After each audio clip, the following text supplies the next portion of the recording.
Hello everyone, very welcome to our channel competitive classes and this is Satyam Parmar. Friends, आज के अपने इस PYQ वाले सेशन में अपन देखेंगे जो सीटेट एग्जाम हुआ था 2022 में, यानी कि जितने भी अभी तक जो सीटेट के एग्जाम हुए हैं उन सभी को यहाँ पे अपन डिस्कस करने वाले हैं। और आज का पेपर है ये सोशल साइंस का, यानी कि जिसमें टोटल 60 क्वेश्चन है और ये आपका पेपर होता है 6 से 8 तक के लिए वाला पेपर होता है। ठीक है, ये पेपर आपका सॉल्व हो जाएगा और ये पूरी एक्सप्लेनेशन के साथ में रहेगा। इसमें दी गई एक्सप्लेनेशन आप लोग को दिख रही होगी और क्वेश्चन भी दिए गए हैं। ठीक है, जो आपके क्वेश्चंस होते हैं वो यहीं से रिपीट होते हैं और जो आपका ये सेशन रहता है, ये पेपर जो होता है वो टोटल एनसीईआरटीज पर आता है। तो एनसीईआरटीज का भी जो सेशन है आप लोगों का चल ही रहा है, वो आप चैनल पर जाकर के देख सकते हैं। ठीक है, चलिए पहला क्वेश्चन यहाँ पे अपन देखते हैं। और अगर आप चैनल पर नए हैं तो इसको आप सब्सक्राइब कर लें एंड अपने फ्रेंड्स को शेयर जरूर करें। ठीक है, पहला क्वेश्चन देखिए यहाँ पे। ये कह रहा है कि जो कुषाण है उन्होंने किन निम्नलिखित शक्तिशाली केंद्रों पर शासन किया था। किस पर किया था इन्होंने? पेशावर और मालवा पर, पेशावर और मथुरा पर, पेशावर और वाराणसी पर, या फिर पेशावर और उज्जैन पर। तो जो कुषाण रहे थे इन्होंने शासन किया हुआ है किस पर? पेशावर और मथुरा पर। ठीक है, बी ऑप्शन यहाँ पे आप लोगों का ये करेक्ट हो जाएगा। इसकी व्याख्या देख लीजिए, क्योंकि व्याख्या अगर आप करते जाएंगे तो आप लोगों को ज्यादा पढ़ने की जरूरत नहीं पड़ेगी। ठीक है, पढ़िए, इसकी व्याख्या है। जो कुषाण है उन्होंने पेशावर और मथुरा नामक शक्तिशाली केंद्रों पर शासन किया हुआ है। कुषाण जो थे चीन की यूची जाति की शाखा थे। किसके थे? ये इंपोर्टेंट है, लिखते जाइएगा साथ में। अगर आप अच्छा रहेगा कि एक छोटा सा पेन पेपर ले लें और उस पर ये लिखते जाएं तो आप लोग का जो 21 तारीख का एग्जाम है 21 जनवरी का, उसमें काफी हेल्प रहेगी इसकी। ठीक है, और जो कुषाण वंश है इसकी स्थापना की थी कुजुल कड़फिसेस ने, ये भी इंपोर्टेंट है। कुषाण शासकों में जो बिम्ब विशेष थे, इन्होंने सबसे पहले सोने के सिक्के जारी किए थे, ये भी इम्पोर्टेंट है। और इस वंश का सबसे जो प्रतापी शासक रहा था उनका नाम क्या था? कनिष्क था उनका नाम। सम्राट कनिष्क ने पाकिस्तान के आधुनिक जो पेशावर है, पेशावर कहाँ पे है? पाकिस्तान में है। उसने अपनी पहली राजधानी बनाई और कनिष्क ने अपने शासन काल में 78 ईस्वी में शक संवत चलाया था। ये भी इम्पोर्टेंट है, क्योंकि अभी जो आपके क्वेश्चन आते हैं वन लाइनर नहीं आते हैं, वो आपके असर्शन रीजन में आते हैं, या फिर कई सारे, जैसे अभी नीचे आप लोगों को क्वेश्चन मिलेगा एबीसी में कौन कौन सा सही है, इस तरीके से पूछ लिया जाता है। तो आप इसको नोट करके चलिए कि जो 78 ईस्वी में इन्होंने शक संवत चलाया है, सर्वप्रथम इन्होंने सोने के सिक्के जारी किए थे और इसकी स्थापना कुडुल कुजुल जो कड़फिसेस थे इन्होंने की थी। तो ये आपके लिए इम्पोर्टेंट है, इतना आप देखते जाएंगे। ठीक है, चलिए सेकंड क्वेश्चन देखिए यहाँ पे। ये कह रहा है कि निम्नलिखित कथन जो दिए गए हैं ए बी सी, इनको पढ़ना है और सही विकल्प को अपन लोगों को चयन करना है। ठीक है, तो पढ़िए, इसमें देखिए दिया गया है यहाँ पे। जो पुरापाषाण काल है 20 लाख साल पहले से 12,000 साल तक के दौरान का माना जाता है। यानी कि कब से कब तक का माना जाता है? 20 लाख साल पहले से लेकर के 12,000 साल तक माना जाता है। ये किसकी बता रहा है?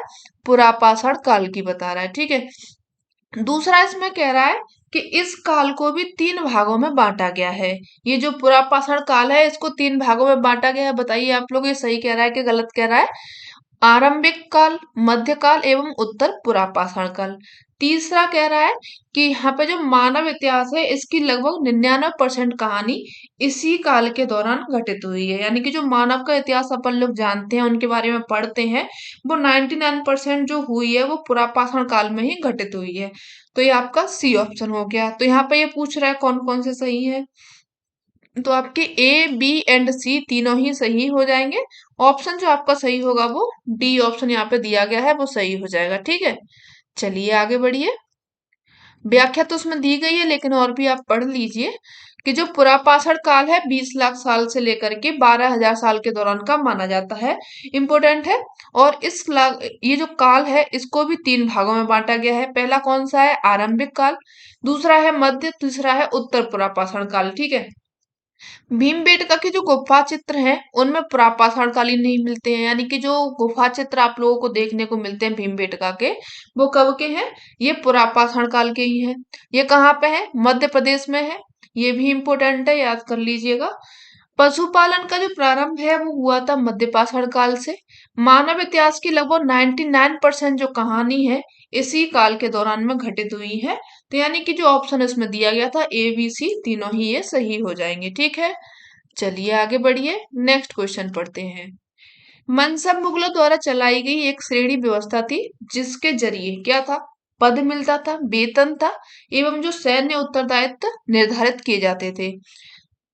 रीजन में ये कह रहा है यहाँ पे कि जो मनसबदार हैं उनका सैन्य उत्तरदायित्व का निर्धारण एक संख्या पर निर्भर था, जिसको कि क्या कहा जाता था, जात कहा जाता था। ठीक है, तो यहाँ पे क्या कह रहा है, ये जात नहीं कहा जाता था। यहाँ पे ए तो ये सही है, लेकिन बी को सही से डिफाइन नहीं कर रहा है, तो बी को अपन लोग काट देंगे, ए को सही कर लेंगे, तो ए ऑप्शन यहाँ पे सही हो जाएगा।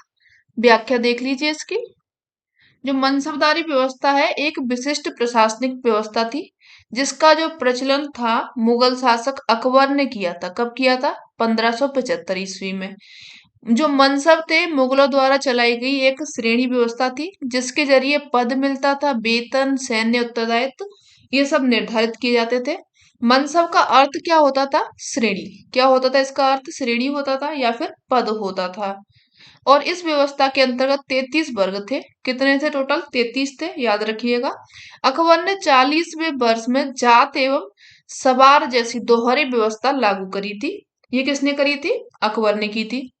मनसबदारों के जो सैन्य उत्तरदायित्व का निर्धारण है, एक निर्दिष्ट संख्या में सवार या फिर घुड़सवार बनाए रखने की आवश्यकता थी। इसलिए क्या हो जाएगा, जात और जो दोहरी सवार व्यवस्था थी वो अलग थी, और ये जो सैन्य उत्तरदायित्व थे वो अलग थे। इसलिए क्या हो जाएगा, बी गलत है और ये क्या हो जाएगा, ये सही हो जाएगा। आगे बढ़िए, नेक्स्ट क्वेश्चन देखिए यहाँ पे। निम्नलिखित में से किस स्थान पर अशोक के अभिलेख और ग्रीक अरमाइक भाषाओं में पाया गया था। कहाँ पे पाया गया था, ये अशोक के अभिलेख है। भाषा उनकी कैसी थी, ग्रीक थी और अरामाइक थी। ये कहाँ पे मिला था, मास्की में मिला था, कंधार में मिला था, टोपरा में मिला था, या फिर कालसी में मिला था। तो जो आपका कंधार अभिलेख है, इसकी भाषा कैसी मिली थी, ग्रीक और अरमाइक मिली थी। ठीक है, पढ़ लीजिए इसकी व्याख्या। जो कंधार है, कंधार नामक स्थान पर अशोक के अभिलेख ग्रीक और अरमाइक भाषाओं में पाए गए। मास्की, गुजरा, नेत्तू और जो उडेगोलम अभिलेख है, इसमें उनका नाम मिलता है। नाम क्या है, अशोक है। ठीक है, अशोक नाम मिलता है इन अभिलेखों में। और अशोक को क्या कहा गया था, देवनाम प्रिय या फिर देवनाम प्रियदर्शी उपाधियों से इसमें संबोधित किया गया था। और भी देख लीजिए इनके बारे में। सबसे पहले 1837 में, कितने में, 1837 में, नाम याद रखिएगा, जेम्स प्रिंसेप हैं। इनको अशोक के अभिलेख पढ़ने में सफलता मिली थी। ये क्वेश्चंस पूछे जाते हैं आप लोगों के। अशोक के जो शिलालेख हैं, इनकी खोज हुई थी 1750 ईस्वी में। पादरेटी फेंतलर थे, इन्होंने की थी इसकी खोज, और इनकी संख्या कितनी रही थी, 14 रही थी। अशोक के अभिलेखों के 3 भागों में विभक्त किया गया था। शिलालेख थे 14, स्तंभ लेख थे 7 और गुहा लेख था 1। ठीक है, ये भी आप याद रखिएगा। अशोक के स्तंभ लेख केवल ब्राह्मी लिपि में लिखे गए थे, ये भी आप याद रख लेना। और जो अशोक है, अशोक के शिलालेख ब्राह्मी, खरोष्टी और ग्रीक अरमाइक लिपि में मिलते हैं। कौन कौन सी लिपि है यहाँ पे, ब्राह्मी है, खरोष्टी है, ग्रीक है, अरामाइक है। इन सभी में अशोक के अभिलेख मिलते हैं। स्तंभ लेख जो मिलते हैं वो किस में मिलते हैं, केवल ब्राह्मी लिपि में मिलते हैं। तो ये थोड़ा सा डिफरेंस आप याद रखिएगा। ठीक है, आगे बढ़िए। जो अशोक है, अशोक के कौशाम्बी अभिलेख हैं, उसको कहा जाता है क्या, रानी का अभिलेख कहा जाता है, ये भी आप याद रखिएगा। 12वां जो शिलालेख है, उसमें धार्मिक सहिष्णुता की नीति का उल्लेख किया गया है। और जो 13वां शिलालेख है, इसमें कलिंग के युद्ध का, ये क्वेश्चन काफी पूछा जाता है कि कलिंग के युद्ध का वर्णन किसमें किया गया है। तो जो 13वां शिलालेख है उसमें किया गया है। साथ में पड़ोसी जो राजा हैं उनका वर्णन किया गया है, और आठविक राज्यों का भी यहाँ पे उल्लेख किया गया है। ठीक है, चलिए आगे बढ़िए।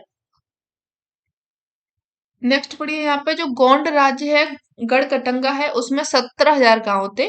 इसे उल्लेखित किया गया है, किसमें किया गया है इसको, उయ్या कोंडम ने, या फिर उदयार के अभिलेख में, या फिर अकबरनामा में, बुरंजी नामक ऐतिहासिक कृतियों में, या फिर अंग्रेजी ईस्ट इंडिया कंपनी के गुमारते जो विलियम मैथवर्ल्ड है, इनके वर्णन में। तो जो गोंड राज है, इसमें गढ़कटंगा में 70,000 गांव थे। इसको किसमें उल्लेखित किया गया है, ये जो अकबरनामा है, इसमें इसको उल्लेखित किया गया है। तो बी ऑप्शन इसमें आप लोगों का करेक्ट हो जाएगा। देख लीजिए व्याख्या। गोंड क्या है, एक प्रकार की जनजाति थी, जो कि क्या करती थी, झूम खेती, यानी कि झूम खेती का मतलब क्या होता है, स्थानांतरितशील खेती करती थी। वो एक जगह खेती की, एक जगह परती छोड़ी, वहां पे आग लगाई, स्लेश एंड बर्न जो खेती होती है वो करती थी ये। गढ़कटक का एक समृद्ध राज्य था और यहाँ के निवासी जंगली हथियारों को पकड़कर अन्य राज्यों में निर्यात करके बहुत धन भी अर्जित करते थे। बुरंजी असमिया भाषा में लिखी हुई ऐतिहासिक कृतियां हैं। अहोम राज्य जो है, राज्यसभा के पुरातत्व लेखों की संकलन बुरंजी में हुआ है। ठीक है, चलिए आगे बढ़िए। नेक्स्ट क्वेश्चन यहाँ पे है, ये असरसन कह रहा है कि जो स्थानीय जनजाति लोगों द्वारा पुरी, उड़ीसा और उनके जगन्नाथ की काष्ठ प्रतिमाएं बनाई जाती थी। ठीक है, रीजन इसका बता रहा है कि जो जगन्नाथ थे मूलतः एक स्थानीय देवता थे, जिन्हें आगे चलकर विष्णु का रूप मान लिया गया था। ठीक है, ये इसकी व्याख्या भी सही कर रहा है और ये बात भी सही कह रहा है, तो यहाँ पे ऑप्शन जो होगा वो सही हो जाएगा, क्या, ए ऑप्शन सही हो जाएगा। व्याख्या देख लीजिए, पुरी उड़ीसा, इसमें जगन्नाथ का संप्रदाय, जगन्नाथ का शाब्दिक अर्थ है दुनिया का मालिक, जो कि विष्णु भगवान का पर्यायवाची है। ठीक है, अब तक जगन्नाथ की काष्ठ प्रतिमा स्थानीय जनजाति लोगों के द्वारा बनाई जाती है, जिससे यह तात्पर्य निकलता है कि जो जगन्नाथ है मूलतः एक स्थानीय देवता थे, यानी कि मतलब जगत में पूरे विश्व में नहीं फैले हुए थे, ये एक पर्टिकुलर स्थान के देवता रहे थे, जिन्हें आगे चलकर क्या मान लिया गया था, विष्णु का रूप मान लिया गया था। बालभद्र, सुभद्र, जगन्नाथ की लघु मूर्तियां थी। ताम्रपत्र की पांडुलिपि उड़ीसा में स्थित है। ये भी आप याद रखिएगा कि जो ताम्रपत्र है उसकी पांडुलिपि कहाँ पे है, उड़ीसा में है। 12वीं शताब्दी में जो गंगवंश है, उनके एक अत्यंत प्रतापी राजा रहे थे अनंत वर्मन। उन्होंने पुरी में पुरुषोत्तम जगन्नाथ के लिए एक मंदिर बनवाने का निश्चय किया और उसके बाद में 1230 में राजा अनघंबीय तृतीय अपना राज्य पुरुषोत्तम जगन्नाथ को अर्पित कर दिया। किसने किया था ये, राजा अनघंबीय तृतीय किया था। किसको किया था ये, पुरुषोत्तम जगन्नाथ को किया था और स्वयं को जगन्नाथ का प्रतिनियुक्त घोषित कर दिया था। ठीक है, ये इतना थोड़ा आप जगन्नाथ के बारे में याद रख लेंगे। आगे बढ़ते हैं, नेक्स्ट क्वेश्चन देखिए यहाँ पे, निम्नलिखित में से कौन सा बिरसा आंदोलन के विषय में सही है। बिरसा आंदोलन के विषय में क्या क्या सही बताया गया है, देख लीजिए यहाँ पे। बिरसा के अनुयायियों ने लाल झंडे को बिरसा राज का प्रतीक बनाया हुआ है। ठीक है, आगे कह रहा है, जो बिरसा है, बिरसा ने लोगों को उकसाने के लिए परंपरागत प्रतीकों और भाषा का इस्तेमाल किया था। यहाँ पे जो बिरसा आंदोलन है आदिवासी समाज को सुधारने के विरुद्ध था। यहाँ पर बिरसा ने मिशनरियों और हिंदू जमींदारों को लगातार विरोध किया हुआ था। तो यहाँ पे बिरसा के बारे में क्या क्या सही होगा, कि जो बिरसा था उसने लोगों को उकसाने के लिए परंपरागत प्रतीकों का और भाषा का इस्तेमाल किया था, ये सही हो जाएगा, बी ऑप्शन। आगे आगे इसमें है, जो बिरसा है उन्होंने मिशनरियों और हिंदू जमींदारों का लगातार विरोध किया था, ये भी बिरसा के बारे में सही है। ठीक है, ये आप क्वेश्चन कब कर पाएंगे, जब आप लोगों ने एनसीईआरटी ढंग से पढ़ी होंगी। ठीक है, एनसीईआरटी अगर आपको पढ़नी है तो आप इसी चैनल पर मेरे कॉम्पिटिटिव क्लासेस पे आकर के देख ले, आप लोगों का एनसीईआरटी का भी सेशन कराया जाएगा। ठीक है, देख लीजिए यहाँ पे व्याख्या, बिरसा का जन्म एक मुंडा परिवार में हुआ था। मुंडा एक जनजाति समूह है जो कि छोटा नागपुर में रहता है। 1895 ईस्वी में बिरसा ने अपने अनुयायियों से आह्वान किया कि वे अपने गौरवपूर्ण अतीत को पुनर्जीवित करने के लिए संकल्प लें, और जब आंदोलन फैलने लगा तो अंग्रेजों ने बिरसा को 1895 ईस्वी में गिरफ्तार कर दिया, 2 साल के लिए जेल में डाल दिया। 1897 ईस्वी में जेल से लौटने के बाद में जो बिरसा था, समर्थन जुटाया, उसने गांव गांव घूमने लगा। बिरसा ने लोगों को उकसाने के लिए कई जो परंपरागत उनके प्रतीक थे, जो उनकी भाषा थी, उस तरीके के प्रतीक उन्होंने इस्तेमाल किए, भाषा का भी उन्होंने इस्तेमाल किया था। सफेद झंडा बिरसा राज का प्रतीक रहा था, याद रखिएगा, क्या रहा था उनका प्रतीक, सफेद झंडा रहा था। और जो बिरसा आंदोलन था वो क्या था, आदिवासी समाज को सुधारने का था। बिरसा ने बेशरम धर्म प्रचारक के साथ भी कुछ समय बिताए। उन्होंने मुंडाओं से आह्वान किया, मुंडा क्या थी, जाति थी, ठीक है, एक लड़का नहीं है, ये कोई जाति है, बिरसा आदमी है। आह्वान किया कि वे शराब पीना छोड़ दें, गांव को साफ रखें, जादू टोना में विश्वास न करें। यह ध्यान देने वाली बात यह है कि बिरसा ने मिशनरियों और हिंदू जमींदारों का भी लगातार विरोध किया और वह उन्हें बाहर का मानते थे, जो मुंडा जीवन शैली को नष्ट कर रहे थे। ठीक है, तो आपका कौन कौन सा ऑप्शन सही हो जाएगा, बी और डी सही है। आगे बढ़िए, आगे यहाँ पर कह रहा है, ए में कहा गया है कि जो लाखों ग्रामीण महिला हैं जो कि सूत कात कर अपनी आजीविका चला रही थी, वे 19वीं शताब्दी के मध्य तक बेरोजगार हो गई। ठीक है। बी इसमें कह रहा है कि जो 1830 के दशक तक भारतीय बाजार ब्रिटेन में बने सूती कपड़े से पट गए, 1880 के दशक तक स्थिति यह हो गई कि जो भारत के लोग जितना कपड़ा पहनते थे उसमें से 2/3 ब्रिटेन में बना होता था। तो इसका ये कारण सही दिया गया है, और ए सही दिया गया है, बी भी सही दिया गया है, और इसका कारण भी सही दिया गया है। क्यों जो महिलाएं थी वो बेरोजगार हो गई, क्योंकि ये कपड़े कहाँ पे बनने लग गए थे, ब्रिटेन में बनने लग गए थे। ब्रिटेन से कपड़ा यहाँ पे आता और वो जो भारतीय लोग थे वो इनको पहनने पर मजबूर थे। तो यहाँ पे ऑप्शन कौन सा सही हो जाएगा, ये डी होगा। ठीक है। व्याख्या देख लीजिए। लाखों जो ग्रामीण महिलाएं थी सूत काट कर अपना आजीविका चला रही थी, 19वीं शताब्दी के मध्य तक बेरोजगार हो गई, निर्धन परिवारों में आर्थिक कष्ट बना रहता था।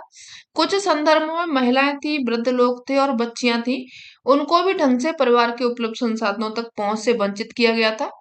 1880 का दशक था, यह स्थिति हो गई कि जो भारत के लोग थे जितना कपड़ा पहनते थे उसका मतलब 3 में से 2 भाग वो कहाँ से आता था, ब्रिटेन से आता था।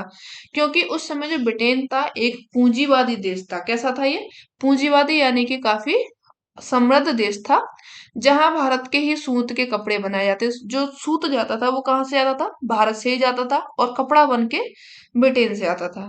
ब्रांड के रूप में भारत में आते थे, और इसलिए क्या हो जाएगा, जो आपका ए और बी दोनों ही सही हो जाएंगे, कारण भी उसका सही हो जाएगा। आगे बढ़िए। निम्नलिखित में से कौन सा कथन सही है, पूछा गया है, बताइए इसमें। महात्मा गांधी और रविन्द्रनाथ टैगोर ने औपनिवेशिक शिक्षा का विरोध किया हुआ है, या फिर जो महात्मा गांधी हैं और रविन्द्रनाथ टैगोर हैं इन्होंने औपनिवेशिक शिक्षा का समर्थन किया है। तो इन्होंने क्या किया था, जो कॉलोनियल एजुकेशन थी, औपनिवेशिक शिक्षा थी, इसका इन्होंने समर्थन किया था, ना कि विरोध किया था। ये सही पूछा गया है। आगे इसमें कह रहा है कि जो महात्मा गांधी है उन्होंने औपनिवेशिक शिक्षा का विरोध किया, टैगोर ने समर्थन किया।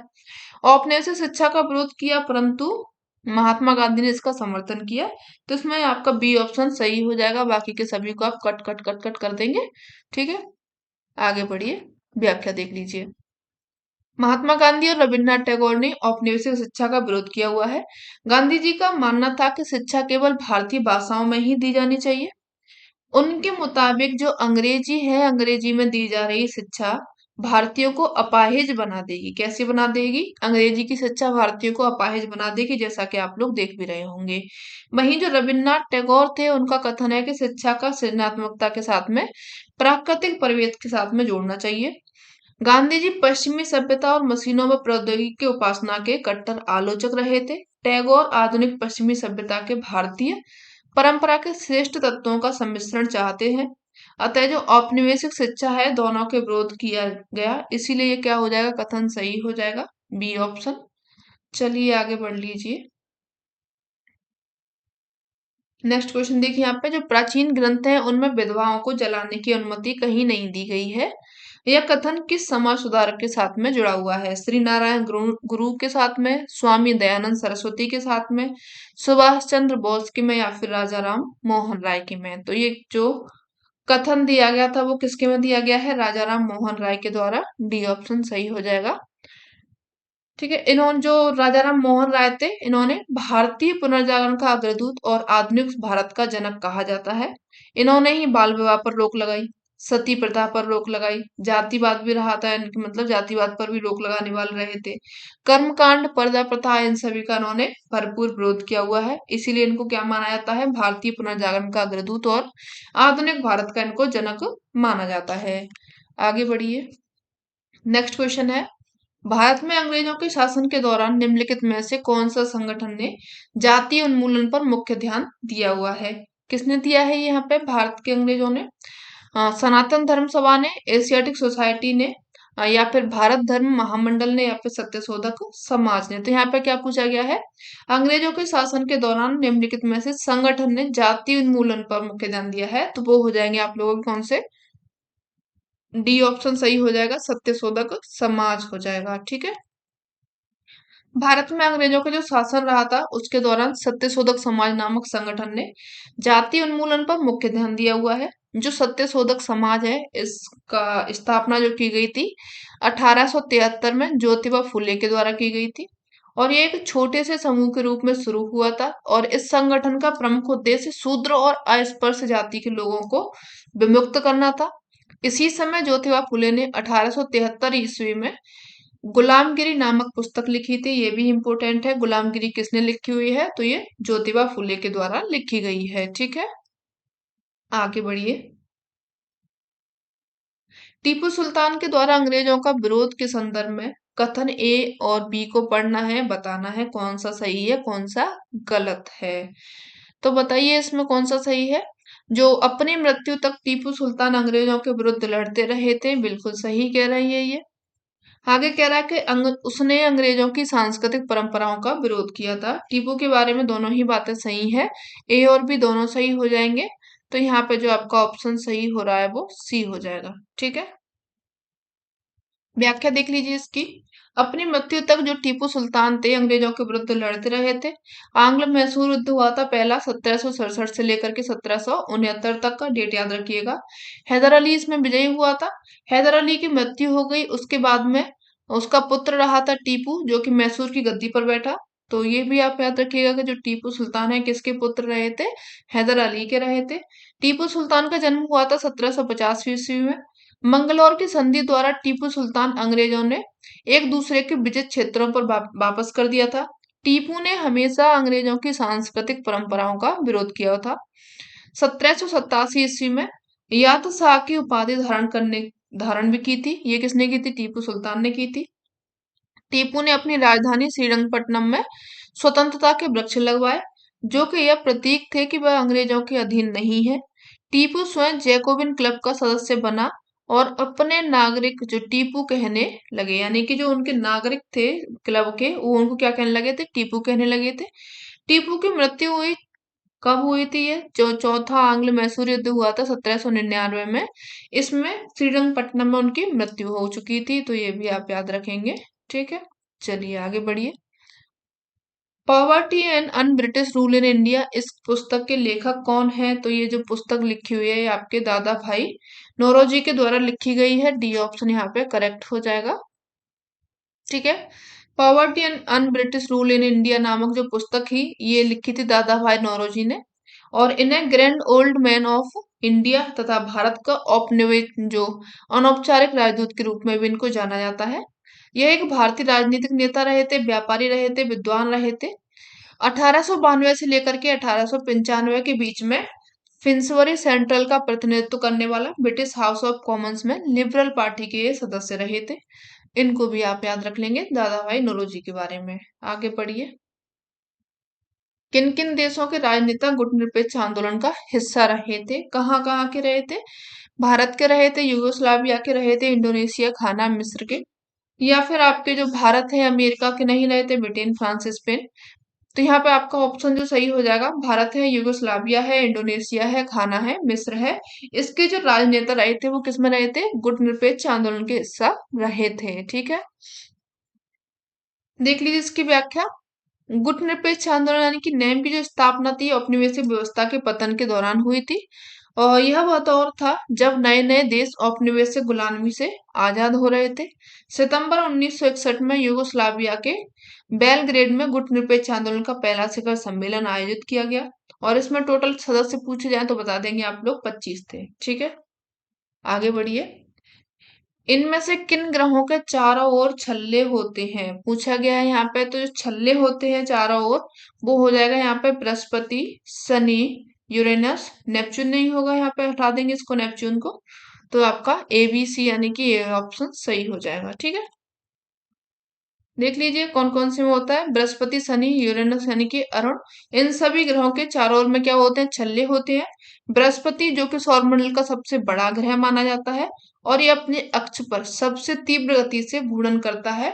बृहस्पति के जो कुल उपग्रह हैं उनकी संख्या 95 है और बृहस्पति का उपग्रह नाम पूछा जाए तो गैनीमीड है, सौरमंडल का सबसे बड़ा उपग्रह है।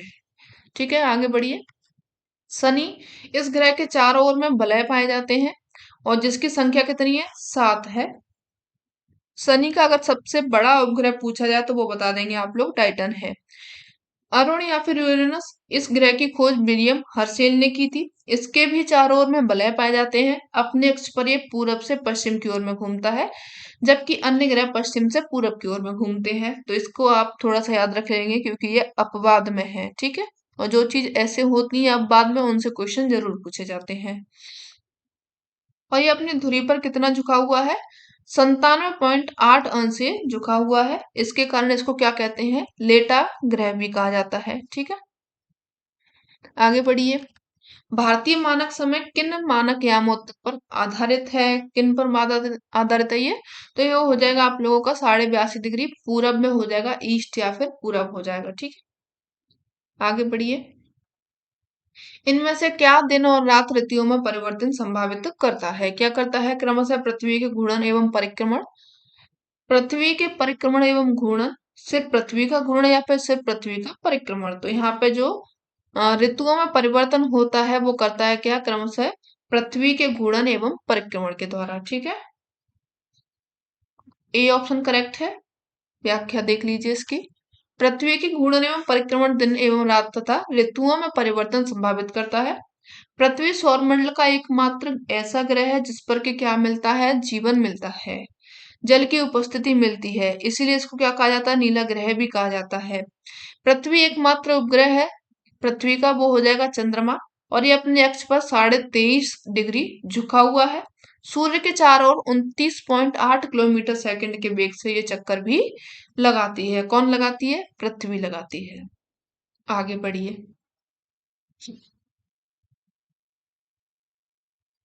पृथ्वी लगभग 24 घंटे में अपने अक्ष पर 360 डिग्री पर घूम जाती है, अर्थात वह 1 घंटे में 15 मिनट घूमती है।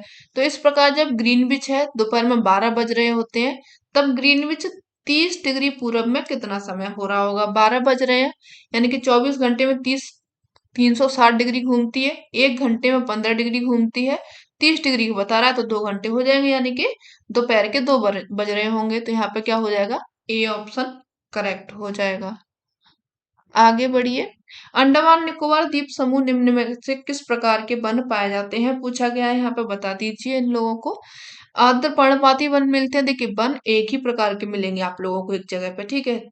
बहुत ही जब बड़ा एरिया होगा तब दो प्रकार के मिल जाएंगे, लेकिन ज्यादातर आप लोगों को एक ही प्रकार के मिलेंगे। शुष्क पर्णपाती वन नहीं मिलेंगे, शीतोष्ण वन नहीं मिलेंगे, तो यहाँ पे कैसे वन मिलेंगे, आर्द्र पर्णपाती वन मिल जाएंगे। ऑप्शन जो हो जाएगा वो ए सही हो जाएगा, ठीक है। आगे बढ़िए। यहाँ पर कथन ए को पढ़िए। ये कह रहा है कि जो ग्रेनाइट ठोस चट्टान है तथा बिल्डिंग बनाने, सजावटी व सिलवट्टे के तौर पर इनका प्रयोग किया जाता है, या फिर इनके प्रयोग में लाई जाती हैं। दूसरा ये कह रहा है कि जो पृथ्वी है, पृथ्वी की भूपर्पटी के बहुत नीचे धीरे धीरे ठंडा होने के कारण ये बड़े दानों का रूप ले लेते हैं। तो यहाँ पे जो बात कर रहा है ग्रेनाइट चट्टानों की, तो इनका अपन लोग यूज देते हैं, जैसे आप लोगों ने देखा होगा जो शिल्पें बनती हैं आप लोगों को, जो खाना बनता है उनमें इनका प्रयोग किया जाता है। सजावटी जो पत्थर होते हैं, सिलवट्टे होते हैं, इनके तौर पर भी इनका प्रयोग किया जाता है। और जो पृथ्वी की जो परपटी है बहुत नीचे, धीरे धीरे अगर वो ठंडा होती है, धीरे धीरे अगर ठंडा होगी तो उसको क्या हो जाएगा, बड़े बड़े दाने बन जाते हैं, उनका ये रूप ले लेता है, जो लावा होता है, मैग्मा होता है। तो ये दोनों ही सही कह रहा है। तो यहाँ पे आपका जो ऑप्शन सही हो जाएगा, ए और आर दोनों सही है, साथ में इनकी व्याख्या भी सही है, तो ऑप्शन ए सही हो जाएगा। आगे बढ़िए। मानसूनी पवनें मौसमी पवनों का उदाहरण है, ठीक है। आगे ये कह रहा है बी में कि जो मौसमी पवनें हैं वर्ष भर लगातार निश्चित दिशा में चलती ही रहती हैं, ठीक है। तो ये तो गलत हो जाएगा, ये वर्ष भर तो नहीं चलती है। अगर वर्ष भर चलेंगी तो फिर मौसमी पवनें कैसे हो जाएंगी, तो इसको काट दीजिए। स्थल एवं समुद्र समीर स्थानीय स्थायी पवनों के उदाहरण हैं, स्थायी पवन के उदाहरण नहीं हो जाएंगे, तो इनको आप हटा दीजिए। ऑप्शन जो आपका सही होगा वो केवल ए हो जाएगा, ठीक है। आगे जो स्थल समीर होते हैं, समुद्र समीर होते हैं, किसके उदाहरण होते हैं, मौसमी पवनों के ही उदाहरण होते हैं, ठीक है। चलिए, संघनन के संदर्भ में निम्न कथनों को पढ़ना है और उनके बारे में सही बताना है। तो पढ़िए। जल वाष्प जो होता है संघनित होकर ठंडा होकर जल की बूंद बनाते हैं। आगे कह रहा है, इसको तो ये सही हो जाएगा। जल वाष्प है, संघनित होगा, इकट्ठा होगा, ठंडा होने के बाद में वो जल बन जाएगा, जल की बूंदा बन जाएगा। ए को आप सही कर लीजिए, ठीक है। जब जल की ये जो बूंदें होती हैं इतनी भारी हो जाती हैं कि वायु में तैर नहीं सकती हैं, तब ये वर्षण के रूप में नीचे आ जाती हैं। ये भी सही कह रहा है। वर्षा कब होती है? जब जो पानी की बूंदें भारी हो जाती हैं तो वो जमीन पे आ जाती हैं, अपन लोग उसमें नहा लेते हैं, ठीक है। आगे कह रहा है कि आकाश में उड़ते हुए जेट हवाई जहाज अपने पीछे पद चिन्ह छोड़ते हैं क्योंकि इंजनों से निकली नमी संघनित हो जाती है। तो ये भी आप लोगों का क्या हो जाएगा? सही हो जाएगा। जो हवाई जहाज उड़ते हैं वो अपने पीछे चिन्ह छोड़ते हुए आते हैं, कारण उनका यही है कि जो नमी है वो संघनित होती है। तो यहाँ पे सी ऑप्शन भी सही हो जाएगा। ऑप्शन जो यहाँ पे करेक्ट हो जाएगा वो डी हो जाएगा। ए बी सी तीनों ही सही है, ठीक है। तो व्याख्या तो आप लोगों ने देख ही ली है, वो व्याख्या ही थी। आगे बढ़िए। नेक्स्ट देखिए, यहाँ पे 1 मिनट इसको इरेज कर लें, आप लोग क्वेश्चन पढ़िए। तिब्बती एंटीलोप का शिकार इसके ऊन शहतूश के लिए किया जाता है क्योंकि क्यों क्या है? यह वजन में हल्का होता है, अत्यधिक गर्म होता है, या फिर ये जानवर बहुत अधिक संख्या में पाए जाते हैं। तो इसका बहुत अधिक संख्या में नहीं पाए जाते। इसका कारण क्या है कि ये बहुत ही ज्यादा लाइट वेट, बहुत हल्का होता है, और जितना हल्का होता है उतना ही ये गर्म होता है, ठीक है। तो आप लोग का ऑप्शन ए और बी दोनों सही हो जाएंगे। व्याख्या इसकी देख लीजिए कहाँ पे ये पाए जाते हैं। तिब्बती एंटीलोप है, इनका शिकार इसके ऊन शहतूश के लिए किया जाता है क्योंकि ये वजन में क्या होता है? हल्का होता है, तथा यह अत्यधिक गर्म भी होता है। यहाँ पर पूर्वोत्तर तिब्बती पठार पाए जाते हैं। उनका शिकार बेहद गर्म, नरम एवं हल्के अंडर फर के इनके लिए किया जाता है। आमतौर पर मृत्यु के बाद में ये प्राप्त होता है। जो सातूस होते हैं शॉल पारंपरिक रूप से भारत में शादी के तोहफे के रूप में दिए जाते हैं, और एक शॉल बनाने के लिए 3 से 5 तिब्बती एंटीलोप का अंडर पर प्रयोग हो जाता है, ठीक है। काफी महंगी भी आती है, आप लोगों ने अगर खरीदी हो तो। सोच तो मैं भी रही हूँ खरीदने की। चलिए आगे बढ़िए। नेक्स्ट देखिए, यहाँ पे जो नवीकरणीय संसाधन है असीमित होते हैं और इन पर मानवीय क्रियाओं का प्रभाव नहीं पड़ता है, ठीक है। तो ऐसा कैसे हो जाएगा कि असीमित हो जाएंगे और मानवीय क्रियाओं का प्रभाव भी नहीं पड़ेगा? हटा दीजिए इसको, गलत कह रहा है। जो नवीकरणीय अनवीकरणीय संसाधन होते हैं उनकी तुलना में नवीकरणीय संसाधन जल्दी पुनः पूरित हो जाते हैं, ये बात सही है। बी सही कह रहा है लेकिन ए गलत है, ठीक है। ऑप्शन जो सही होगा वो डी हो जाएगा, क्योंकि ए गलत है, बी सही है। व्याख्या देख लीजिए। नवीकरणीय संसाधन में जो संसाधन है जिन्हें एक बार उपयोग करने के बाद फिर से उन्हें स्थापित किया जा सकता है तथा उन्हें फिर से प्रयोग में लाया जा सकता है। इन्हें नव्य संसाधन भी कहा जाता है, जैसे कि सौर ऊर्जा हो गई, पवन ऊर्जा हो गई, भूतापीय ऊर्जा है। ये सभी किसके उदाहरण हो जाएंगे? नवीकरणीय ऊर्जा के, ठीक है। अनवीकरणीय संसाधन क्या होते हैं? इनका भंडार में प्राकृतिक प्रक्रियाओं के द्वारा पुनर्स्थापन नहीं हो सकता, यानी कि एक बार अगर इनको यूज कर लिया तो फिर से आप इनको रीयूज नहीं कर सकते हैं। इसमें आ जाएंगे आप लोगों के कोयला है, पेट्रोल है, प्राकृतिक गैस है, ये सभी आप लोगों के अनवीकरणीय संसाधन हो जाएंगे, ठीक है। तो आप लोग इनके उदाहरण भी याद रखिएगा कि कौन से नवीकरणीय संसाधन के उदाहरण है, कौन से अनवीकरणीय के, ठीक है। आगे बढ़िए। नेक्स्ट क्वेश्चन देखिए कि जो सेल है, सेलों से खनिजों को बाहर निकालने की प्रक्रिया क्रम क्या होता है? अगर आप पृथ्वी की जो सतह है उससे आंतरिक तहों तक जाते हैं तो सबसे पहले क्या करेंगे आप लोग? ओपन कास्ट माइनिंग करेंगे, या फिर सॉफ्ट माइनिंग करेंगे, या फिर क्वेरिंग करेंगे? तो सबसे पहले होगा क्या? आखनन होगा, क्वेरिंग होगा, यानी कि ऊपर ऊपर अपन लोग खनन करेंगे। सी हो जाएगा। इसके बाद में आप ओपन कास्ट माइनिंग करेंगे, ठीक है। और इसके बाद में करेंगे अपन लोग सॉफ्ट माइनिंग या फिर कूप की खनन, जो कि बहुत ही अंदर ड्रिलिंग टाइप में होता है। तो यहाँ पे आप लोगों का जो ऑप्शन सही होगा वो ए हो जाएगा, ठीक है। क्रम में याद रखिएगा, कई बार क्वेश्चन इस तरीके से पूछा ही गया है, पूछ के लिए जाते हैं, ठीक है। मैं भी ना। चलिए आगे बढ़िए। स्थानांतरित कृषि के संदर्भ में निम्नलिखित कथनों पर विचार करना है, तो चलिए सोचिए इनके बारे में। ये भारी वर्षा वाले क्षेत्र होते हैं, या फिर यह तीव्र पुनर्जनन के पुनर्जन्म वाले क्षेत्रों में प्रचलित होती है। इसे कर्तन एवं दहन कृषि के नाम से भी जाना जाता है। तो यहाँ पे आप लोगों को ऑप्शन जो सही हो जाएगा, ए बी सी तीनों सही है। भारी वर्षा यहाँ पे होती है, रेनफॉल खूब अच्छी खासी होती है। अगर आप जाएंगे पूर्वोत्तर क्षेत्र में, यहाँ पे इस कृषि सबसे ज्यादा की जाती है और वर्षा भी सबसे ज्यादा वहीं पे होती है। ठीक है। और ये तीव्र क्या होते हैं, पुनर्जनन वाले क्षेत्रों में प्रचलित होती है। और साथ में इनको कहा जाता है कर्तन एवं दहन कृषि या फिर श्लेषण बंद कृषि भी इसको कहा जाता है। ऑप्शन जो सही होगा ए बी सी यानी कि डी ऑप्शन करेक्ट है। ठीक है, आगे बढ़िए। अगर आप कक्षा में प्रेयरी और बेल्ट पर चर्चा कर रहे हैं, ठीक है, चर्चा आप कर रहे हैं, तो आप विश्व मानचित्र पर किस क्षेत्र को अंकित करेंगे? देखिए, आप लोगों से प्रेयरी पूछा गया है और बेल्ट पूछा गया है, तो ये आप लोगों को कहाँ पे हो जाए, घास के मैदानों के बारे में ये पूछ रहा है। तो आप लोग प्रेयरी पे जाएंगे तो पहुंच जाएंगे सबसे पहले कहाँ पे, नॉर्थ साइड में। नॉर्थ में कहाँ, कनाडा में पहुंच जाएंगे। और अगर बेल्ट की पूछ रहा है तो बेल्ट में आप पहुंच जाएंगे कहाँ, दक्षिण अफ्रीका में। तो डी ऑप्शन करेक्ट हो जाएगा। आगे बढ़िए। ठीक है, व्याख्या देख लीजिए। जो प्रेयरी होता है बता दिया आप लोगों को, कनाडा में मिलता है। बेल्ट मिलता है दक्षिण अफ्रीका में। ये क्या है, शीतोष्णकटिबंध घास के उदाहरण है, घास के मैदान हैं उनके ये उदाहरण दिए गए हैं। 30 डिग्री से लेकर के 45 डिग्री अक्षांशों के मध्य भागों में ये पाए जाते हैं। उत्तरी गोलार्ध में स्थलीय विस्तार अधिक होता है और इस कारण मैदानों का विस्तार कहीं कहीं पर ये 50 डिग्री उत्तरी अक्षांश तक भी पाया जाता है। और ये जो घास है मैदानों को संयुक्त राज्य अमेरिका में प्रेयरी कहा जाता है। अर्जेंटीना उरुग्वे में, अर्जेंटीना उरुग्वे ब्राजील इनमें इनको पंपास कहा जाता है। दक्षिण अफ्रीका में बेल्ट कहा जाता है। यूरेशिया में स्टेपीज कहा जाता है और ऑस्ट्रेलिया में इनको डाउन्स कहा जाता है। अभी आप लोगों का प्रेयरी और बेल्ट से पूछ लिया गया है, अगली बार में आप लोगों का स्टेपीज और डाउन्स से पूछ लिया जाएगा, इसलिए इंपॉर्टेंट है, याद रख लीजिएगा। चलिए आगे बढ़ते हैं। रूढ़िबद्ध धाराओं के संदर्भ में निम्न वाक्यों पर ध्यान देना है। चलिए बताइए क्या सही हो जाएगा इसमें, कि जो रूढ़िबद्ध धारणा है हमें प्रत्येक व्यक्ति को अनोखे और अलग व्यक्ति जिनके पास में खास गुण व क्षमताएं हो सकती हैं उनके रूप में देखने को रोक देती हैं। ठीक है। दूसरा ये कह रहा है कि जो रूढ़िबद्ध धारणाएं होती हैं बड़ी संख्या में लोगों को एक ही प्रकार के खांचे में जड़ देती हैं।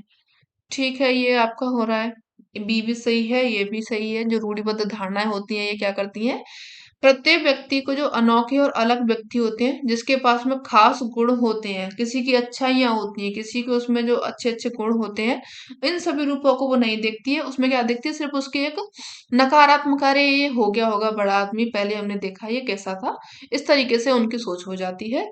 और दूसरा, ये जो रूढ़िबद्ध धारणाएं होती हैं काफी ज्यादा संख्या में लोगों को एक ही प्रकार के खांचे में जड़ देती है, यानी कि सभी लोगों की सोच जो हो जाती है वो ज्यादातर एक जैसी ही हो जाती है, आप लोगों ने देखा भी होगा। बी भी सही है।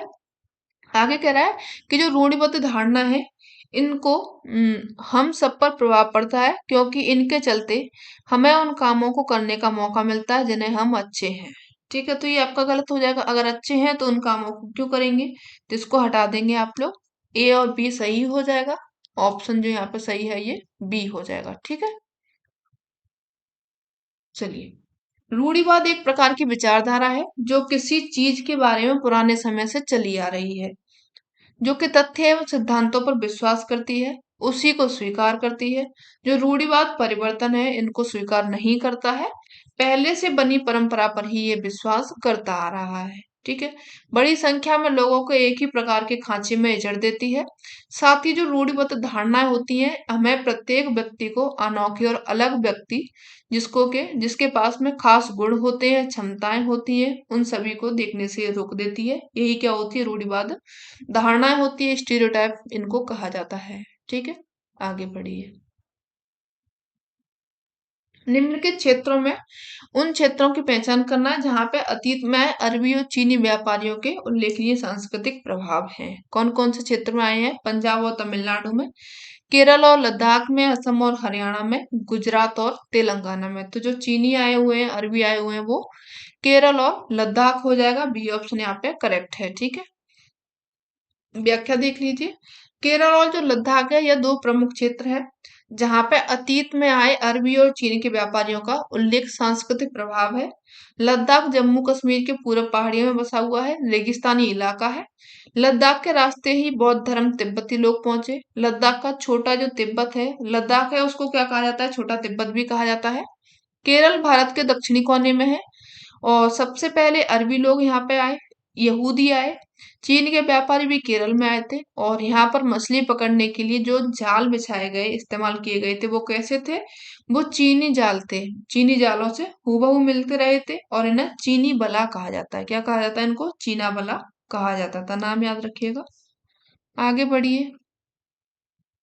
भारत के राष्ट्रपति का चुनाव होता है, कैसे होता है भैया बता दीजिए?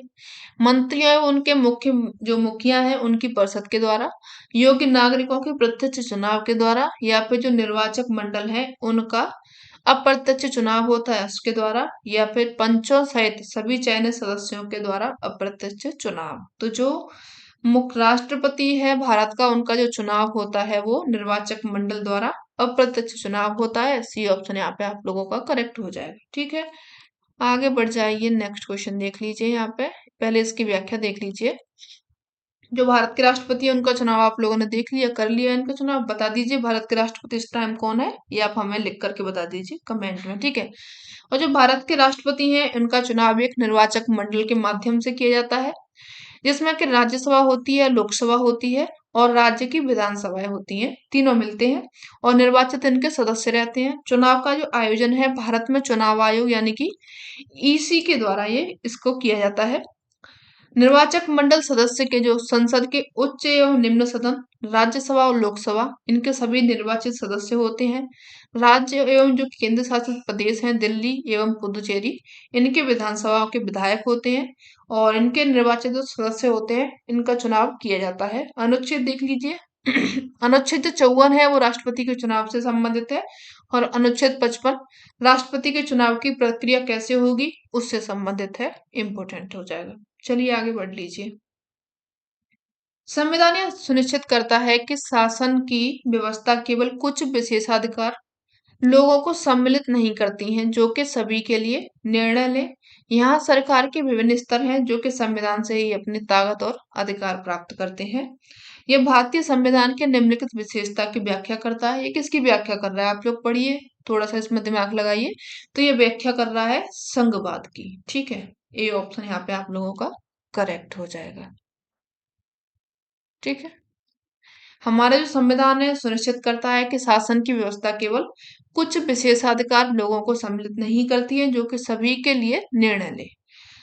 ये सरकार के विभिन्न स्तर हैं जो कि संविधान से अपनी ताकत और अधिकार प्राप्त करते हैं। अपनी भारतीय संविधान में संघवाद विशेषता की व्याख्या कर रहा है। ये संघवाद मूल रूप से एक द्वैत सरकार प्रणाली है जिसमें एक केंद्र कई राज्य शामिल होते हैं। संघवाद संविधान की मूल संरचना इनके स्तंभों में एक जैसा है, जैसा कि जो सर्वोच्च न्यायालय है, इन्होंने AR बोम्मई बनाम भारत संघ मामले में जो उनको दोहराया हुआ है। राज्य एवं संघ के महज उपंग नहीं है ये। संघ को यह सुनिश्चित करना चाहिए कि राज्यों की शक्तियों को कुचला नहीं जाएगा।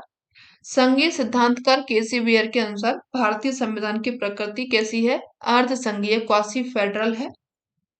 ठीक है, याद रख लीजिए इनके बारे में, संविधान के बारे में। आगे बढ़िए। इनमें से कौन सी स्थिति भारत के एक शहर में आए प्रवासी मजदूर की अवस्था के सबसे करीब से दर्शाती है? कौन सी हो जाएगी प्रवासी मजदूर के लिए? बाबू जो शहर है उसके मुख्य बाजार में एक पक्का दुकान का मालिक है और उसे पूरे वर्ष आय मिलती है। या फिर राजन एक ठेले पर दिन में सामान बेचता है और रात होते ही उसी पर सो जाता है। जॉय एक नए शॉपिंग मॉल में ब्रांडेड कपड़ों का शोरूम खोलता है। या फिर बीना एक अनाधिकृत बस्ती एक दंत चिकित्सालय चलाती है। तो यहाँ पे जो प्रवासी मजदूर के बारे में पूछा गया है तो इनके बारे में सबसे सही हो जाएगा, ये राजन के बारे में सही हो जाएगा कि राजन है वो, उसने एक ठेला लिया और ठेले पर अपना दिन भर में वो सामान बेचता है और रात में उसी पर सो जाता है, क्योंकि उसके पास में अभी कोई रहने का ठिकाना नहीं है। ठीक है, राजन है एक ठेले पर दिन में सामान बेचता है, रात होने पर उसी पर सो जाता है। यह स्थिति भारत में एक शहर में आए प्रवासी मजदूर की अवस्था को सबसे करीब से दर्शा रही है। आप लोगों को ये दिखाई दे रहा है कि किस तरीके से प्रवासी मजदूर अपना जीवन व्यतीत करते हैं, अपने मूल निवास स्थान से दूर आता है। अंतर्राष्ट्रीय जो सीमा है उनको पार कई लोगों की आवाजाही को प्रवासन कहा जाता है। अंतर्राष्ट्रीय प्रवासी श्रमिक अधिनियम में 1979 प्रवासी श्रमिकों को नियुक्त करने वाले सभी प्रतिष्ठानों को पंजीकृत होना अनिवार्य किया गया है। ठीक है, आगे बढ़िए। दादन व्यवस्था, इनके संदर्भ में निम्न कथनों पर विचार करना है। क्या होती है दादन व्यवस्था? पुटिंग आउट सिस्टम क्या होता है बता दीजिए। यह व्यवस्था भारत में बड़े उद्यमों में प्रचलित है। यहाँ पर इसमें व्यापारी कच्चा माल देता है और उसे तैयार माल प्राप्त करता है। या फिर इसमें बुनकर अधिकतर अपने घर या फिर कार्यशाला में कार्य करते हैं। तो यहाँ पे जो आपका ऑप्शन सही हो जाएगा, बी और सी सही हो जाएगा कि जो मालिक होता है वो लोगों को काम देता है, कच्चा माल देता है और उसको तैयार माल को वापस ले लेता है। ठीक है, और इसमें जो बुनकर होते हैं अधिकतर अपने घर पर या फिर कार्यशाला में ही ये कार्य करते हैं। तो ये आपकी कौन सी व्यवस्था हो जाएगी? दादन व्यवस्था हो जाएगी। ऑप्शन इसका जो सही होगा वो सी हो जाएगा। ठीक है, चलिए आगे बढ़िए। हम्म, हम्म, हाँ चलिए। एक विरोध प्रदर्शन के दौरान पुलिस और हेक्टर पीटरसन की हत्या की घटना किस ऐतिहासिक संघर्ष से जुड़ी हुई है?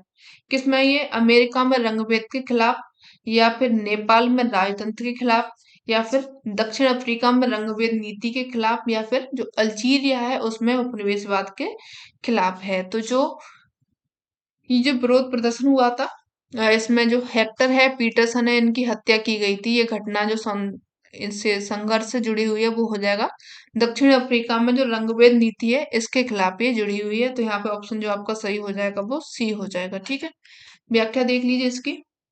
एक विरोध प्रदर्शन इसके दौरान पुलिस द्वारा हेक्टर पीटरसन की हत्या की घटना दक्षिण अफ्रीका में रंगभेद नीति के खिलाफ संघर्ष से जुड़ी हुई है।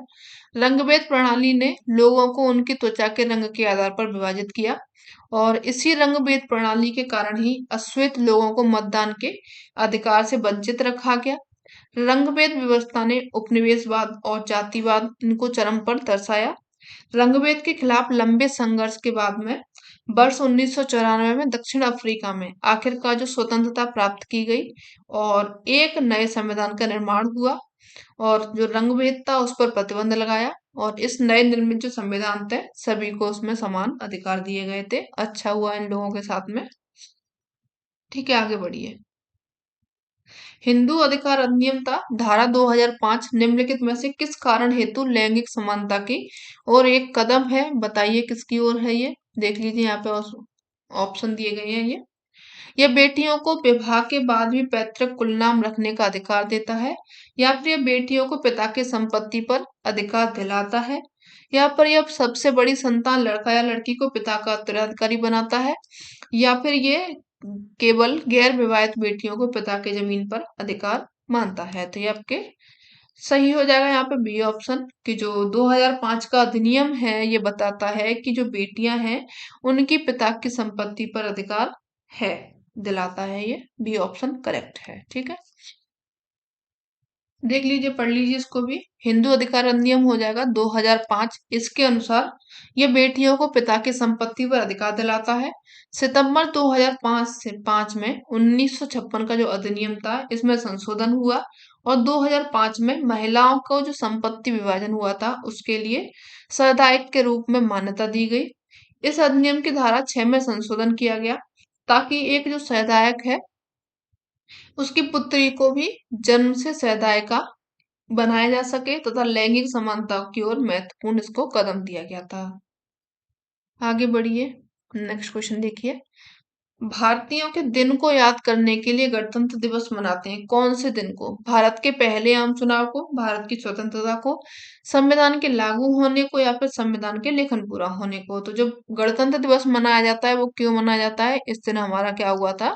संविधान लागू हुआ था। ठीक है, सी ऑप्शन करेक्ट है। ये डेट आपको कंफर्म कर लीजिए, डेट से क्वेश्चन आता है कि जो भारत का संविधान है 26 नवंबर 1949 को औपचारिक रूप से अंगीकृत किया गया था और 26 जनवरी 1950 को भारतीय संविधान पूर्ण रूप से लागू हुआ था। 26 जनवरी के दिन ही क्या मनाते हैं आप लोग? गणतंत्र दिवस मनाते हैं, बताने की जरूरत नहीं है। चलिए आगे बढ़िए। 37 नंबर क्वेश्चन है। राम्या है एक बेकरी में सहयोग कर्मी के रूप में काम करती है, ठीक है, नाम अच्छा है राम्या। उसे उसके मालिक का महंगा मोबाइल फोन चुराने उसके झूठे आरोप में अभियुक्त बनाया जाता है, परंतु वह अपनी खराब जो आर्थिक स्थिति है इसके चलते अपने बचाव के लिए वकील नहीं कर पाती है। तो उसके केस का जो प्रतिनिधित्व करने के लिए भारतीय संविधान के अनुच्छेद अनुसार उनको जो वकील दिया जाएगा वो कौन से अनुच्छेद में दिया जाएगा, जो गवर्नमेंट देती है वकील, वो किस में दिया जाएगा, आर्टिकल 38 में, 39A में, 40 में या फिर 21 में। तो जो आर्टिकल 39A है इसमें उसको क्या मिल जाएगा, वकील मिल जाएगा, ठीक है। इसमें क्या कहा गया है, गरीबों को निशुल्क कानूनी सहायता प्रदान करेगा। तो यहाँ पे जो राम्या है वो अपना वकील कैसे ले लेगी, 39A के अनुसार वो वकील ले लेगी और अपना जो झूठा आरोप है उसको वो जीत जाएगी। जीतेगी या नहीं ये तो 20 साल बाद पता चलता है। चलिए आगे बढ़िए। इसमें शासन कह रहा है कि जो ऊपरी न्यायालय है उसके फैसले नीचे की सारी न्यायालयों को सामान्य होते हैं, ठीक है। भारत के पास में एकीकृत न्यायिक व्यवस्था है, ये भी सही कहा गया है इसमें, ए और आर दोनों सही है, साथ में इसकी व्याख्या भी सही हो जाएगी। आगे बढ़िए। ए इसमें कह रहा है कि जो तवा मत्स्य संघ का गठन बांध के निर्माण के खिलाफ हुआ है। दूसरा ये कह रहा है कि जो तवा मत्स्य संघ है इसका गठन जो हुआ है वो मध्य प्रदेश के जंगल निवासियों के जीवन निर्वहन के लिए बांध पर मछलियां हैं उनको पकड़ने के काम को जारी रखने का अधिकार की रक्षा के लिए हुआ है। या फिर जो सी में कहा गया है कि जो तवा मत्स्य संघ है मछुआरों को ऋण भी देने की व्यवस्था करता है। तो यहाँ पे आप लोगों का ऑप्शन जो सही हो जाएगा सी सही हो जाएगा, सी यानी कि बी और सी ऑप्शन यहाँ पे सही है। देख लीजिए इसकी व्याख्या। 1996 ईस्वी में मध्य प्रदेश सरकार ने यह तय किया कि जो तवा बांध है इसके जलाशय से मछली पकड़ने का अधिकार यहाँ से विस्थापित को ही दिया जाएगा। तत्कालीन सरकार ने तवा मत्स्य संघ को बांध में मछली पकड़ने के लिए 5 वर्ष का पट्टा दिया, यानी कि किराए पर दी, लीज पर दी। और इस तरह 2 जनवरी 1997 को तवा क्षेत्र के जो 33 गांव थे, कितने थे, 33 गांव थे, उनके लिए नया साल आया। और तवा मत्स्य संघ मछुआरों को ऋण देने की व्यवस्था भी करता है, ये भी सही है, ठीक है। आगे बढ़िए। जनजातीय भाषाओं के बारे में निम्नलिखित कथनों को पढ़ना है और उनका बताना है। संथाली भाषा का अपना बड़ी मात्रा में प्रकाशन होता है, जिनमें के इंटरनेट पर भी पत्रिकाएं शामिल हैं, ठीक है। जो जनजातीय भाषाएं संस्कृत में बिल्कुल अलग है और संभवतः उतनी ही पुरानी है। तो यहाँ पे आप लोगों का जो ऑप्शन सही हो जाएगा ए और बी दोनों ही सही है, ठीक है। संथाली भाषा क्या है, अपनी बड़ी मात्रा में प्रकाशन करती है और इंटरनेट पर भी इनकी पत्रिकाएं मिल जाती हैं। जनजातीय भाषाएं होती हैं जो कि संस्कृत से बिल्कुल अलग होती हैं लेकिन पुरानी संस्कृत के बराबर ही है। चलिए आगे बढ़ जाइए। व्याख्या पढ़ना चाहेंगे आप इसकी, ठीक है, पढ़ लीजिएगा, आप लोगों को ये दिया गया है। चलिए आगे बढ़िए। चलिए इसमें हिंदी में देख लीजिए। कॉलम एक्स दिया गया है, कॉलम वाई दिया गया है। सामाजिक विज्ञान अधिगम के तरीके दिए गए हैं, उनका विवेचन दिया गया है। व्यवहारवादी है, रचनावादी है, बहुविषयक है एवं अंतर विषयी उपागम है। इनको आप लोगों को क्या करना है, मैच करना है। व्यवहारवादी में क्या होता है, यहाँ पे होता है जो सीमित कौशल होता है एवं तथ्यों का संचय होता है, ठीक है, व्यवहारवादी हो जाएगा। रचनावादी यानी क्रिएटिविटी होती है, इसमें क्या होता है, इसमें विषय हमेशा स्वतंत्र होते हैं, नहीं, ये जो रचनावादी होता है अधिगम केंद्रित होता है और प्रासंगिक होता है। जो बहुविषयक उपागम होता है इसमें विषय क्या होते हैं, हमेशा स्वतंत्र रहते हैं। और जो अंतर विषय उपागम होता है इसमें समाकलित ज्ञान होता है और ज्ञान में ये सहायता करता है। तो आप लोगों का ऑप्शन जो सही होगा वो बी हो जाएगा। आगे बढ़िए।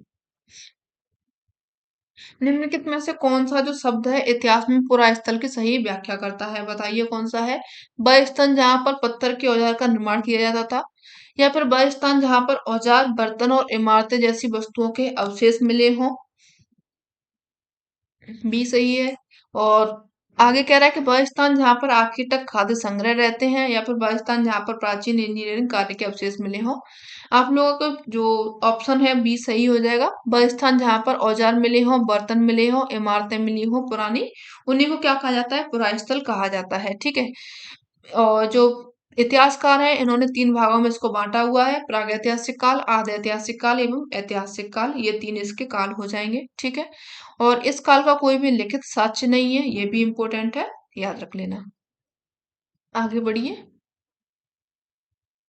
एक शिक्षिका है, उसने अपने विद्यार्थियों के साथ में अल्पसंख्यक समुदाय के जीवन अनुभव के बारे में चर्चा करना चाहती है। कौन सी अति उपयुक्त शिक्षण रणनीति होगी? कौन सी होगी इसमें?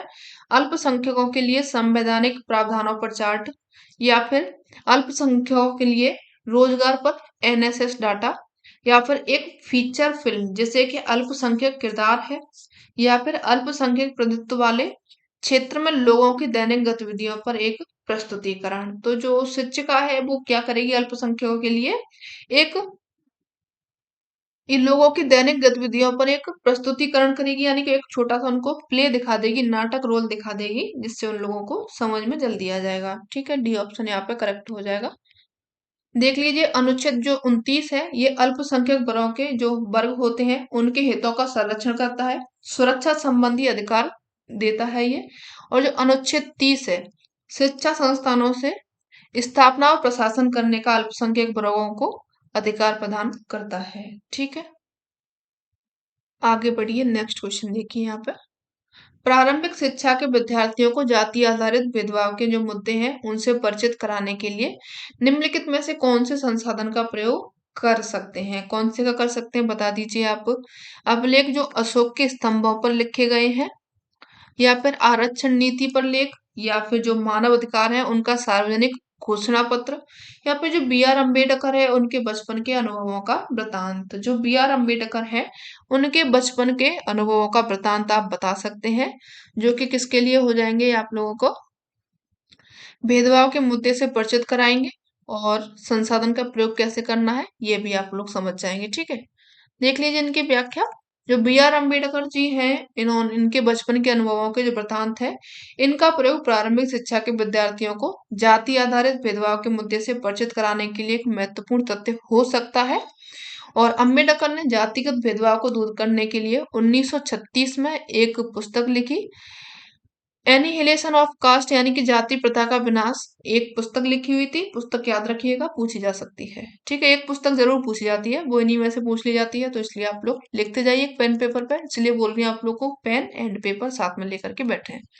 ठीक है, एक इतिहास की अध्यापिका है, मौर्य राजवंश का उदय जो विषय है इसको अपने विद्यार्थियों को पढ़ाना चाहती है। निम्नलिखित में से कौन सी शिक्षण सहायक सामग्री का इस्तेमाल उसे करना चाहिए? बताइए कौन सी करें वो। तुलनात्मक समय रेखा, रेखा आरेख या फिर प्रगतिशील समय रेखा या फिर दंडारेख। तो जो वो करेगी मौर्य वंश जो मौर्य राजवंश है इसका उदय पढ़ा रही है तो वो प्रगतिशील समय रेखा का इस्तेमाल करे। ठीक है, चलिए आगे बढ़िए। विविधता के बारे में पढ़ाने के लिए जो वृत्त चित्र है प्रासंगिक है अगर शिक्षक इसका प्रयोग करता है। कैसे? एक अनजान भौगोलिक स्थान में जीवन के अनुभव उपलब्ध कराने के लिए या फिर विद्यार्थियों के मनोरंजन के लिए या फिर अन्य अपने जीवन में कैसे जीते हैं उन अजीब से तरीकों को दिखाने के लिए या फिर व्याख्यान विधि में एक रास्ता को भंग करने के लिए। तो जो विविधता है इसको पढ़ाएगी और उसमें वृत्ति चित्र प्रासंगिक है, इसका अगर वो प्रयोग कर रही है तो वो क्या करेगी? जो एक अनजान भौगोलिक स्थान है उन जीवन में अनुभव उपलब्ध कराने के लिए इसका ये प्रयोग करेगी। तो ए ऑप्शन यहाँ पे ये सही हो जाएगा। ठीक है, ये अनजान कैसे? मतलब किसी जगह की बोली बोली अलग है, भाषा अलग है, उनके धर्म अलग है, समाज अलग है, इसलिए जो विविधता होती है उनको वो दर्शाएगी उस स्थान पर वृत्त चित्र में और लोगों जो बच्चे हैं उनको उनसे जानकार बनाएगी, अनुभवशील बनाएगी। आगे पढ़िए। नेक्स्ट क्वेश्चन देखिए। एक 7वीं कक्षा की सामाजिक विज्ञान अध्यापिका अपने विद्यार्थियों को ग्राम पंचायत के दफ्तर के दौर पर ले जाती है। ठीक है, इस शिक्षण विधि के क्या फायदे हैं? क्या करेगी वो? विषय के बारे में प्रत्यक्ष जानकारी जुटाना चाहती है। ठीक है, ये तो सही है क्योंकि वो उनको उसी जगह पर ले जा रही है। आगे कह रहा है ये कि विषय के बारे में अतिरिक्त जानकारी देने का ये प्रभावी तरीका है। ये भी सही है, ये भी एक प्रभावी इफेक्टिव तरीका माना जा सकता है उस विषय के बारे में जानकारी देने का। स्कूली जीवन का सामुदायिक जीवन से संपर्क कराना चाहती है, या फिर घटना और घटनाक्रम को दर्ज करने की रूपरेखा प्रदान कर रही है। देखिए, उस घटनाक्रम पर तो नहीं जा रही है, वो स्कूल के किसी पास वाले इलाके में ही जा रही है। तो इसमें क्या हो जाएगा आप लोगों का? डी नहीं होगा, ए, बी एंड सी हो जाएगा। ऑप्शन जो यहाँ पर सही होगा वो बी हो जाएगा। ठीक है, आगे बढ़िए। निम्नलिखित में से कौन सी शिक्षण विधि है जो कि जेंडर संवेदीकरण को बढ़ाने के लिए सर्वोत्तम है? परिचर्चा है, प्रदर्शन है, व्याख्यान है, या फिर प्रश्न विधि है? तो यहाँ पर जेंडर संवेदीकरण है, इसको पढ़ाने के लिए सबसे बढ़िया विधि मानी जाती है वो परिचर्चा या फिर डिस्कशन हो जाएगी। ए ऑप्शन सही हो जाएगा। ठीक है, कैसे होगा सही, इसको पढ़ लीजिए। जो जेंडर संवेदीकरण होता है, इसमें क्या होता है? रूढ़िगत विचारों के ऊपर में उठकर बालक और जो बालिका होते हैं इनका सामना किया जाता है। शैक्षिक व्यवस्थाएं उनके अवसर उपलब्ध कराने होते हैं, जिनसे उनकी जो शैक्षिक उपलब्धियां हैं उनके लिंग भेद के कारण प्रभाव ना हो सके। यानी कि जो भी लड़की कौन है लड़का कौन है इस तरीके का कोई भी उसमें प्रभाव नहीं होना चाहिए। जेंडर संवेदीकरण में जो शिक्षक शिक्षा का महत्वपूर्ण योगदान होता है। शिक्षक शिक्षा की प्रक्रिया में सम्मिलित सभी तत्व जैसे कि विद्यालय है, शिक्षक है, पाठ्यक्रम है, पाठ्य वस्तु है, कक्षा कक्ष है, समान योगदान है, ये सभी होते हैं। सभी के द्वारा बालकों के बाल जो बालिका है उनको बालकों के समान व्यवहार दिया जाता है। यानी कि जो लड़की है उनको लड़के के समान व्यवहार दिया जाता है। शिक्षक परिवर्तन के प्रमुख नियामक होते हैं। ये विद्यालय में बच्चों के रोल मॉडल होते हैं, विद्यार्थी उनका ही ये अनुसरण करते हैं। ठीक है, चलिए आगे बढ़िए। निम्न में से कौन सी रणनीति जो है विद्यार्थियों में आलोचनात्मक सोच को प्रोत्साहित करने में सबसे उपयुक्त है? कौन सी हो जाएगी? विद्यार्थियों ने सभी सूचनाओं को सत्य समझकर स्वीकृत करना है, या फिर विद्यार्थियों से अध्यापक के सारे मतों को स्वीकृत कराना है, या फिर विद्यार्थियों को पक्षपात पहचानने में मदद करना है, या फिर जो विद्यार्थी हैं उनको परिस्थिति में सिर्फ एक नजरिए को देखना सिखाना है। तो आप लोगों का ये भी गलत हो जाएगा। विद्यार्थी हैं उनको जो हो रहा है उसको पहचानने में उनको मदद करनी होती है। तो यहाँ पे ऑप्शन जो होगा वो आपका सही हो जाएगा सी। ठीक है, देख लीजिए इसकी व्याख्या। विद्यार्थी हैं उनको पक्षपात पहचानने में मदद करना, ये जो रणनीति होती है विद्यार्थियों में आलोचनात्मक सोच को प्रोत्साहित करती है और सबसे बढ़िया तरीका होता है ये। प्राथमिक विद्यालय में महत्वपूर्ण सोच सिखाने के लिए कल्पना बहुत महत्वपूर्ण होती है। शिक्षकों को कुछ नया बनाने के लिए छात्रों को जानकारी का उपयोग करने के लिए नए तरीके की तलाश करनी चाहिए। ऐसा करने के लिए कला परियोजना एक शानदार तरीका होता है। आलोचनात्मक जो सोच होती है छात्रों को समझने के लिए कौशल को बढ़ाती है। आलोचनात्मक सोच क्षमता को आपको सभी और मूल्यांकन करने में ये सक्षम भी बनाती है। यानी कि जो बच्चा है उसमें आलोचनात्मक चिंतन होना चाहिए। ये आप अच्छे टीचर अगर आप बनना चाहते हैं तो ये उनकी सोच को विकसित करें। ठीक है, आगे बढ़िए। निम्नलिखित में से कौन सी सामाजिक विज्ञान शिक्षण विधि विद्यार्थी को प्रस्ताव करने की, तार्किक बहस करने की, जवाबी तर्क देने और तथ्यों या फिर विचारों को प्रस्तुत करने की क्षमता को विकसित करती है? कौन सी हो जाएगी?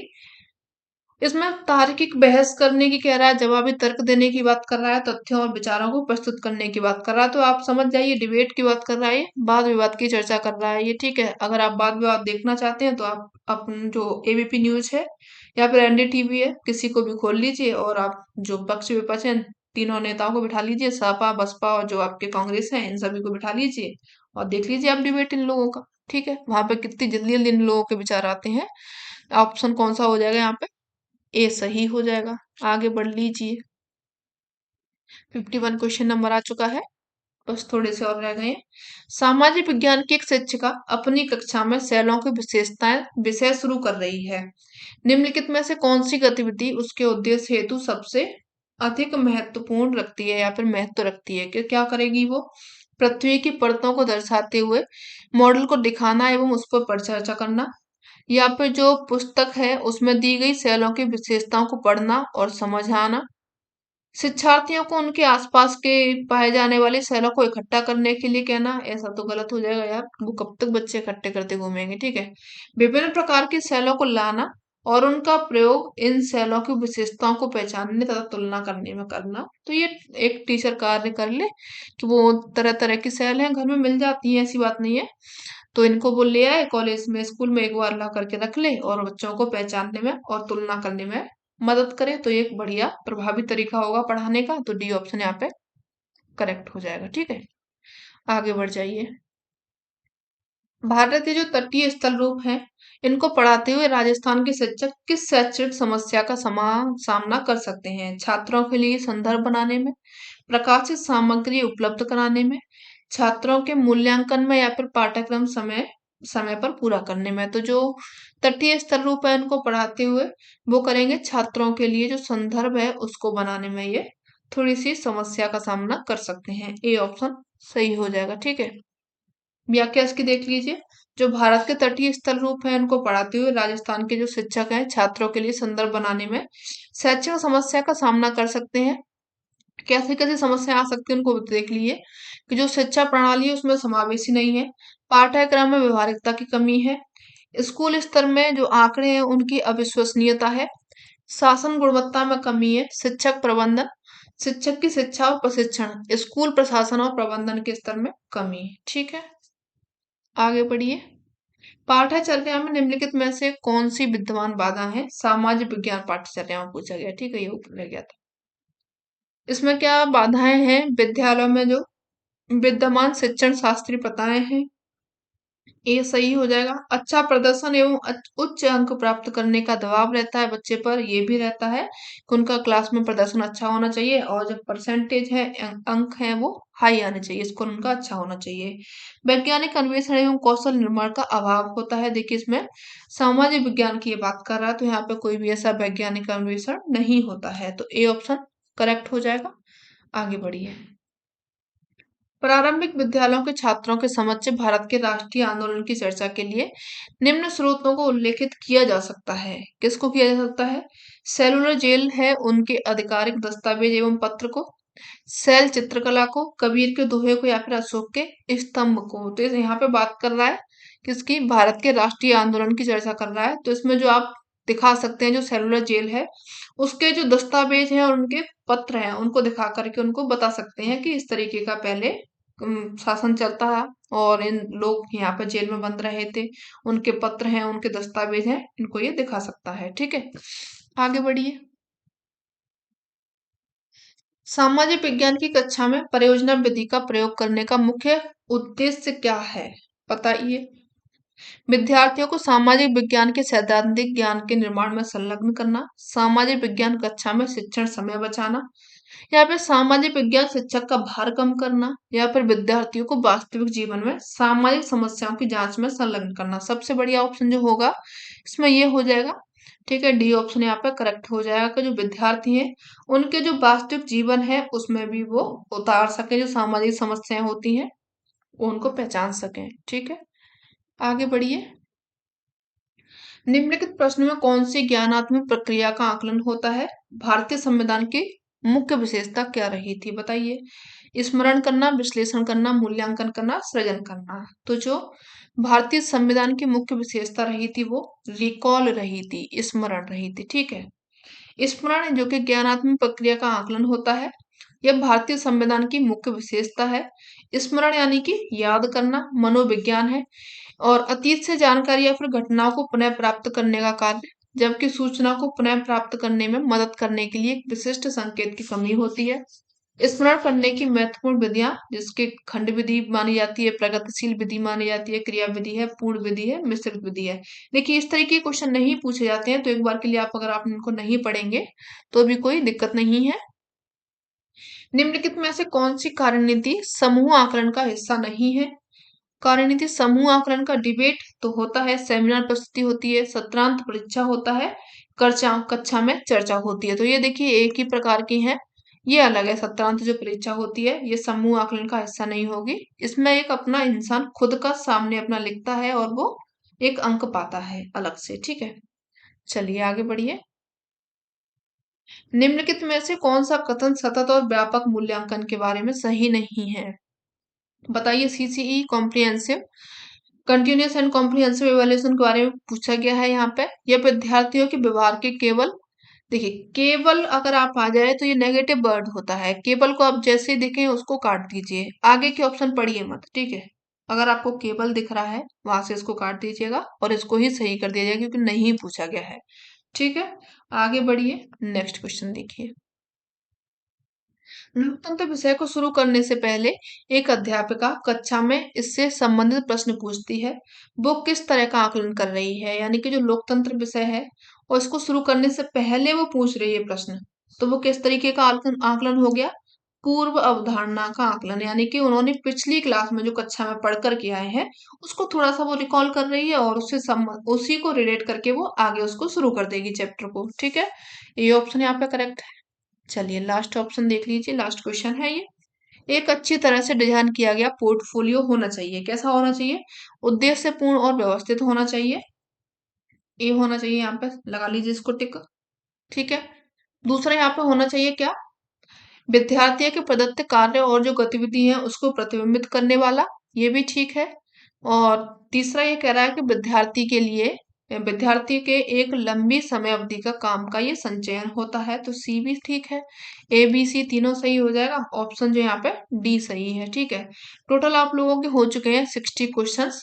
और कल अगर देखा जाए तो आप लोगों के हम 2 सेशन लेने की सोच रहे थे कि जिसमें आप लोगों का एक हिंदी का हो जाएगा और एक सीडीपी का हो जाएगा, दोनों मिक्स हो जाएंगे 30-30 क्वेश्चन, और 60 क्वेश्चन इसके हो जाएंगे एसएसटी के। तो ये आपके 2 सेशन लेने की सोच रहे थे। और आप लोगों को अगर एनसीईआरटी की किताबें पढ़नी है तो वो आप कॉम्पिटिटिव क्लासेस पे आकर के देख सकते हैं, वहां पे आप लोगों को और भी कंटिन्यू कराई जाएंगी। और जो आपका सीटेट एग्जाम है 21 जनवरी को, उससे पहले ही कंप्लीट बुक कराने की सोच रहे हैं, तो हो जाएगा, तो आप देख लीजिएगा। ठीक है, और चैनल पर नए हैं तो आप लोग इसको सब्सक्राइब कर लेगा। और सेशन कैसा लगा ये आप जरूर बताइएगा।